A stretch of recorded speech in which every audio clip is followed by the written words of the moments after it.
Hey, what's up guys? My name is Kyle Warner and today we're going to teach you how to pump.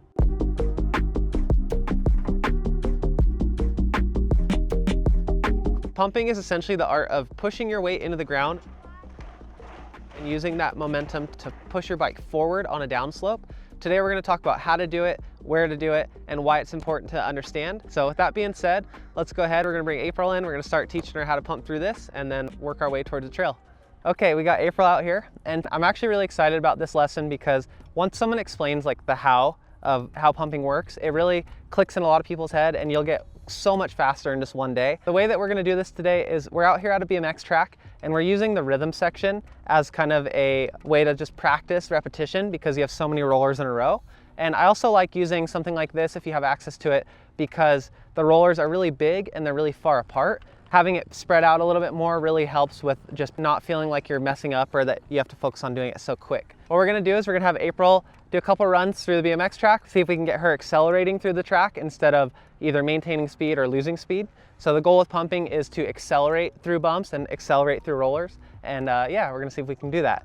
The reason we're using a dirt jumper right now is because the technique is the same between a dirt jumper and a full suspension, but this bike is so much smaller that you don't have to move as much to get into that position. So on a dirt jumper, you can really like make a minor movement and get into the correct position. Whereas on a mountain bike, you have to move quite a bit more to get behind the axle and get the bike to push forward. So that's why we're on a dirt jumper. But after we get done with this and we go up to the trail, she's gonna be on a full suspension bike. And I'll show you guys the BMX track on a full suspension too, to show you that the technique works the same. So with all that being said, let's go ahead and talk about a couple common mistakes that I see first. A couple common mistakes that I see are people being too centered on the bike and not getting back past the axle to actually get the bike to push forward. Instead, they kind of just push up and down. And maybe they don't lose speed on the rollers, but they're definitely not accelerating. We're focusing on accelerating through undulations and through rollers, not just maintaining speed.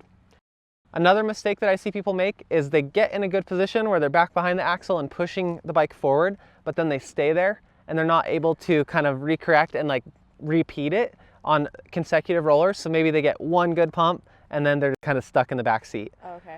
Those are the two main mistakes that I see people make, and let's talk about how to fix that and what position you should be in. And we're gonna kind of walk you guys through the proper positioning and why it matters to be back behind the axle. That's basically the big takeaway that we're gonna get from today. Another key thing to think about is when you are pumping, having your seat low really helps you maneuver around the bike. So I recommend getting your seat as low as possible. That way you can kind of move back and forth without getting it to kick you. So that's one key. Let's do an overview of the technique. So as I come into the first roller, I'm in a neutral riding position and I'm getting ready to absorb the face of the roller with my arms.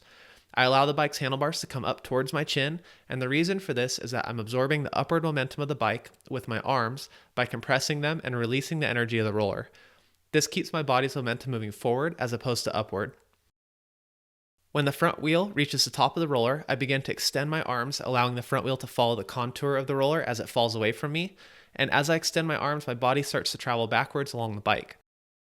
To get the pump, I'm controlling the timing of my body so that right when the rear wheel reaches the peak of the roller and starts to go down the slope, I tighten my core, I tighten my legs, and for a brief second, I stop my body in place just behind the rear axle. This drives all my body weight and extra force of my body moving backwards into the back half of the rear wheel, and it forces the bike to accelerate down the slope. After that split second of forcing my weight into the ground, I start to push my legs forward to make the rear wheel follow the contour of the ground, and this also helps me get my limbs tall and ready to release energy on the next roller face. It takes a ton of practice to get the timing perfect, and our goal today is to help April feel what it's like to accelerate through multiple rollers. I don't expect it to be perfect, but I think we can get it really good. So biggest takeaways are get your chin right in line with handlebars as you're coming into the roller, and then you move your weight back and catch. So tighten your quads, tighten your hamstrings, tighten your core, everything. Catch your weight right as it goes past the back axle. That'll drive the weight into the ground and push your bike forward, and you'll start accelerating.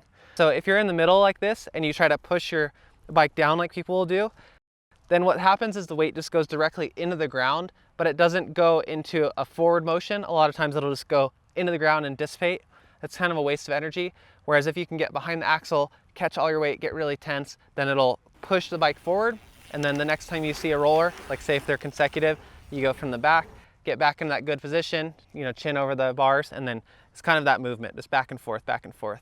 So with that being said, let's go over to the BMX track and we'll just do some of these rollers really quick. All right, April's turn.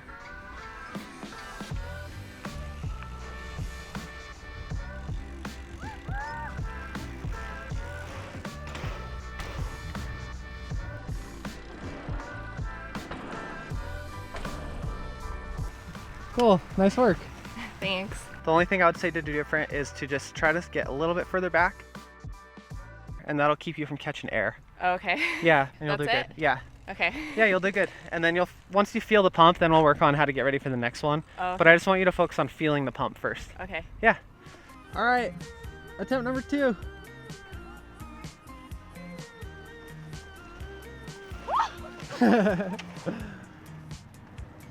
Did you feel on that first roller like you got mega pump on that one? Yeah. Before I like would kind of go up and like catch a little air, and that time it went forward. Yeah. The only thing I saw is that you did the first roller like awesome.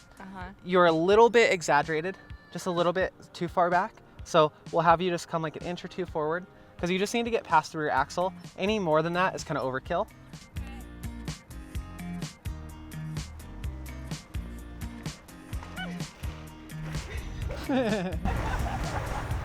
All right, so let's look at what happened on this one. She had the right idea, but on the first roller, she got behind the axle a little bit before the peak or the downslope of the roller, and ended up throwing her timing and body weight off.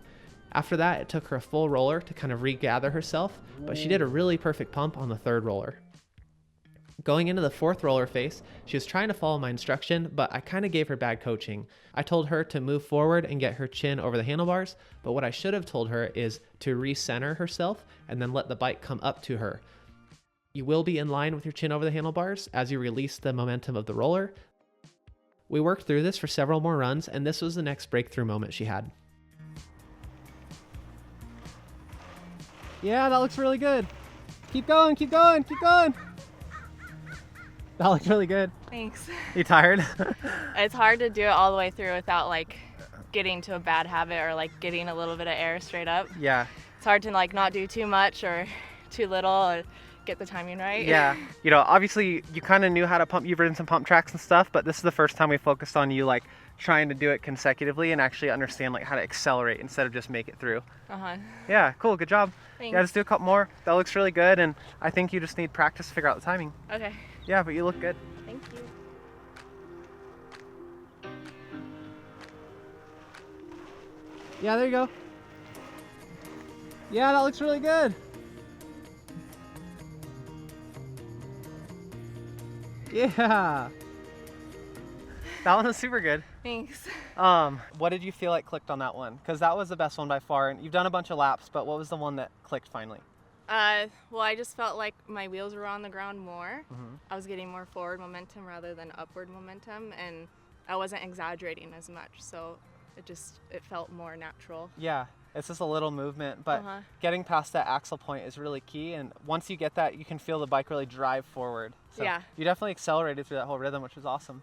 A lot of times what people try to say to like really help this concept is flow like water, and basically you want to keep both tires on the ground as you go over the rollers, and as you're coming up on the top you push your front end down. That'll kind of get you to get back on the bike, catch your weight, pass through your axle, and then kind of just repeat. So I don't know, you did really good. Thank you. You want to go try to apply it on a mountain bike and see where you can use it on a trail? Yeah, I'm real excited about that. Yeah, it's going to be a little bit different, but we'll try to get you pumping through a couple little things and catch some speed. All right. All right, let's go do that. A lot of times on a trail, the pumping will be a lot smaller than a big roller like we had on the BMX track. So on this little track here, we have 3 things I'm going to try to show her how to pump and see if we can just get a little bit more speed going through this section. So there's a little roller back there, there's a little berm here, and then there's another roller leading into this next turn. So 3 little pumps in a row. All these little things matter, and you'll see like good riders a lot of times like kind of, you know, bouncing on the trail and catching every little downside they can, and that's what we're going to practice. Okay.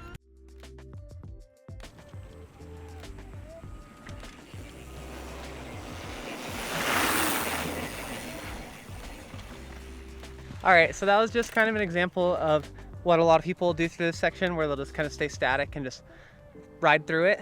Now on this one, I'm gonna be a little bit more dynamic and really try to get my weight into the downsides or the down slopes and see if it's any faster.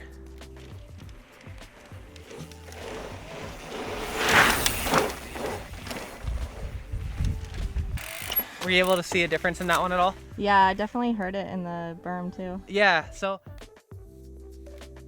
You know, we talked in the last cornering video about like on flat unsupported turns, we do the outside foot down, but then on stuff that's supported and you have like a good pocket, I'll keep my feet level and do like a little pump through it and get a little bit of acceleration.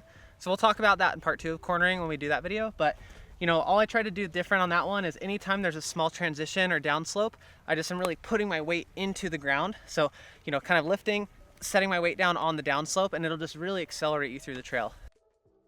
So I think you can do it. All right, I think so. Okay, all right, let's try it out.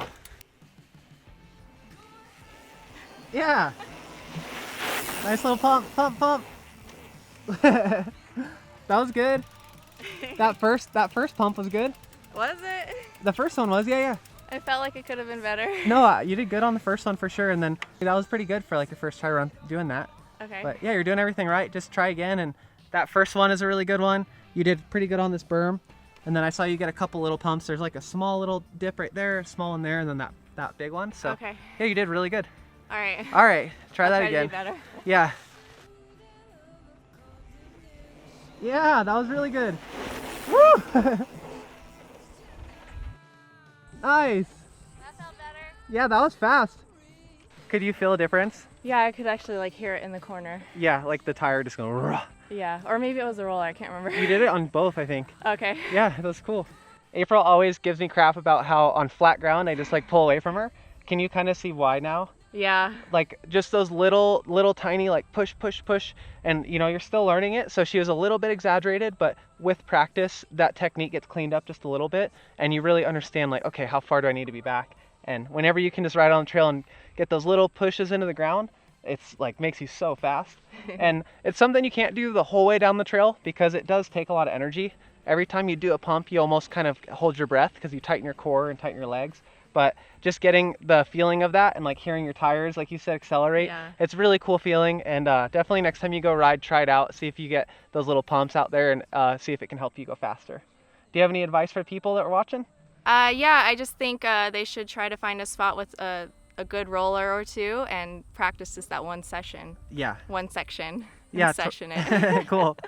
All right. Well, cool. Good job. Thank you. Hope you guys found this video fun, entertaining. Like if you have any questions, definitely put them in the comment section below. We'll try to get to them as soon as we can. So thank you guys so much for watching. You guys are the best. We really love having you guys as like our crew and just being able to watch these videos and share them with you. And I don't know, it's just been fun. So Yeah.